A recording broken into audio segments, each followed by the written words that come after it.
Hi, my name is Amy Sausville, and welcome to part 2 of the Body After Baby Recovery Program.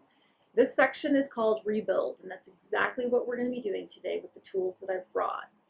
This section focuses heavily on healing, the healing component, but now you're going to see us transition into a lot of strengthening exercises as well.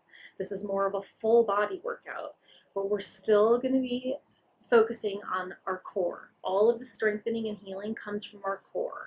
We're focusing on that body after baby breath, and then everything radiates from there to the rest of our body.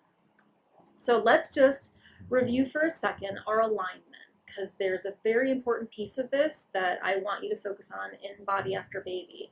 I often call it the center strength, our center, and I'll tell you about it in a second. But right now, alignment, I just want to review with you, is our ears are stacked over our shoulders that we roll down and back. And then we have our shoulders stacked over our hips. Our hips are over our knees that are slightly bent. And then we want to make sure all of this straight line is stacked over our heels, not our toes. We're not leaning forward like this. We're backing it all up, and we're able to lift our toes and wiggle them because all of our weight is on our heels. This is where our body is the happiest. This is where our pelvic floor wants to be. This is where any abdominal separation that you may have had, this is where this wants to be too.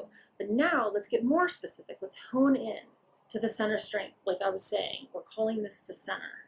So now focus on your shoulders to just below your hips and pay really close attention to your rib cage. So feel for the bottom of your rib cage, that bone, that last bone. You want to make sure that is lining up directly over your hip bones.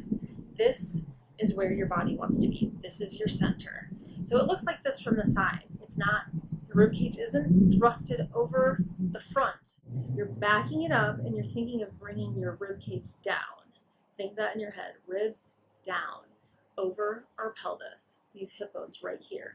And we don't want too far forward or too far back, because sometimes, I'm exaggerating, but sometimes you'll see people walking like this with their pelvis a little bit further forward from their rib cage. You want to make sure it's front and center, just like this. So again, I'll show you. When you inhale, sometimes you splay your ribs out. You want to make sure you're tucking them in and down. This is your perfect center. So when we're doing body after baby, some of the movements that we're going to be making, there's all different types of rotations, back and forth. Your pelvis will be rocking side, front and back. And what we want to do is make sure we always come back to the center. It gets harder to do with the more movement that we add in this progression, but I'll remind you, and that will be your cue. Find your center strength, and that's what I mean. So let's get started.